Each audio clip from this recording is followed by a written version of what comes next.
भगवान क्या कहते हैं, किसी ने सुना तो नहीं है ना? भगवान कृष्ण गीता में 18वें अध्याय में कह रहे हैं। भगवान, एक मिनट, ये सिर्फ आपने बुक प्रिंटेड पढ़ा है, किसी ने पर्सनली सुना है भगवान को? पर्सनली किसी ने भी नहीं सुना है। जिस तरह से 2+2 4 आपने अपने टीचर से सुना, उन्होंने अपने टीचर से सुना, हमने अपने गुरुदेव से सुना। तो गुरुदेव कहा कि कृष्ण नाम का लेके आपको कोई कष्ट नहीं मिलेगा, राइट?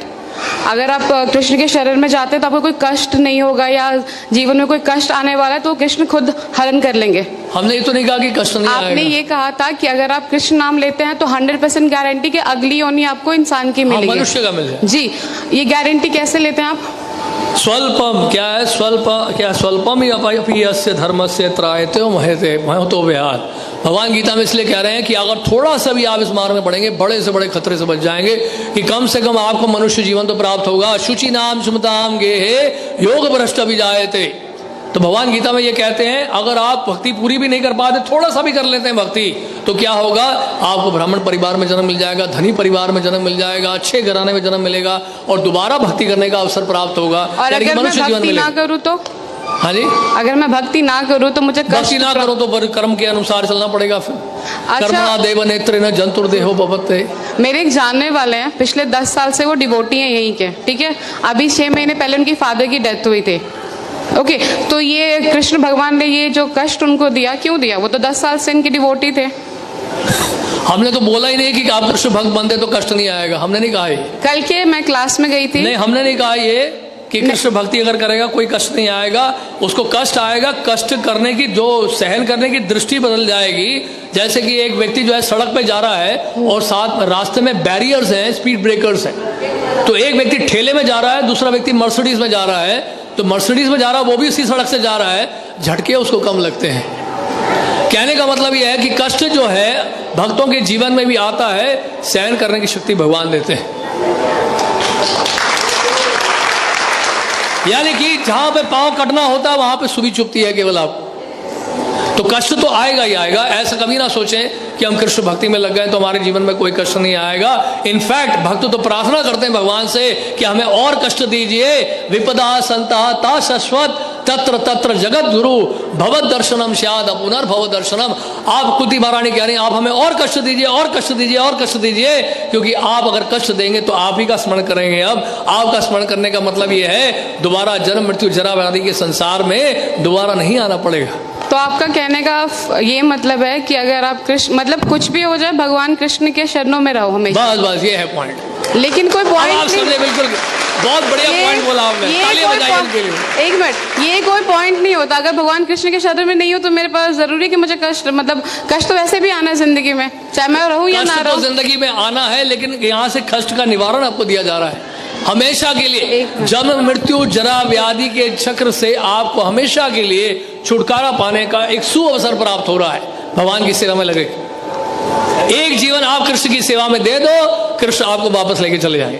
तो आपका कहने का मतलब है कि मैं कृष्ण के शरण में जाती हूँ तो अगले जन्म में मुझे इंसान क्या ही वो मिलेगा, इंसान का मिलेगा। और अगर अच्छी तरह से भक्ति करेंगे तो भगवान के धाम में भी जाएंगे। ये तो मरने के बाद किसने देखा है कि कौन कहाँ जा रहा है? हाँ जी, मरने के बाद कौन जानता है कि कौन कहाँ जा रहा है? हाँ, इस बात की गारंटी कौन लेता है? सामान्य लोग नहीं जानते हैं, लेकिन भक्त जानते हैं। यम यम वापि स्मरण भावम त्यजते अंते कलेवरम तंतम एवैते कौन्तेय सदा तद्भाव भाविता। अंत काल में जिसका भी आप स्मरण करेंगे उस तरह का शरीर आपको मिलेगा। भगवान गीता में कह रहे हैं। तो आपके भक्त जानते हैं कि मरने के बाद कौन कहाँ जा रहा है, राइट? हाँ, 100%। तो मैं उन भक्त से मिलना चाहती हूँ एक बार।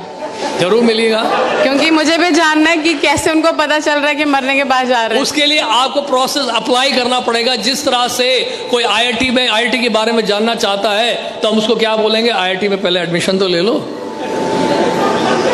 आईआईटी में जो सिलेबस उसको तो फॉलो कर लो, वहाँ के प्रोसेस को तो फॉलो कर लो, वहाँ के रूल्स एंड रेगुलेशंस को फॉलो कर लो। इट्स अ काइंड ऑफ फोर्समेंट कि आप किसी को फोर्स कर रहे हैं कि जबरदस्ती आप हम जाइए। किसी को फोर्स नहीं कर रहे हैं, आपकी इच्छा आप आइए, नहीं इच्छा मत आइए। यथा इच्छसी तथा गुरु भगवान गीता में कहते हैं। भगवान क्या कहते हैं, किसी ने सुना तो नहीं है ना?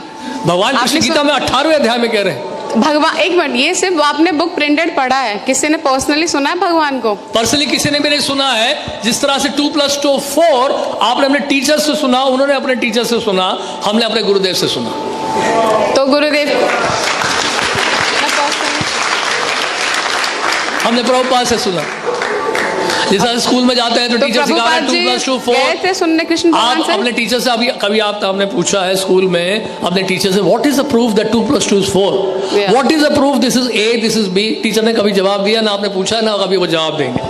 बट ये तो अंधा ज्ञान हुआ ना फिर, हाँ, तो इसका अंधविश्वास मतलब जो है। स्कूल में पढ़ाया जा रहा है वो भी अंधा ज्ञान है। स्कूल की बात नहीं है, आपने कहा कि जो आपके गुरु ने बताया स्कूल आपने की वो बात चीज़ ही कर है, ली। क्योंकि ज्ञान तो ज्ञान है, वो भौतिक ज्ञान है, आध्यात्मिक ज्ञान है।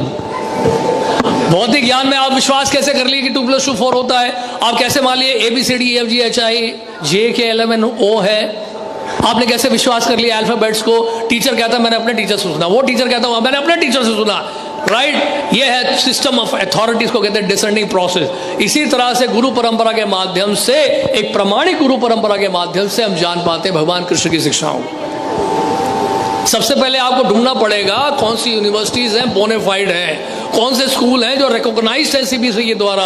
उसी तरह से वैश्य सिद्धांत को समझने के लिए, इस आध्यात्मिक ज्ञान को प्राप्त करने के लिए हमें सबसे पहले ढूंढना पड़ेगा कि प्रमाणिक स्रोत कहाँ कौन सा है जिससे हम भगवान कृष्ण के बारे में जान सकें। इसके लिए हमें शास्त्र पढ़ने पड़ेंगे, तो उन शास्त्रों में इस प्रकार से वर्णित है।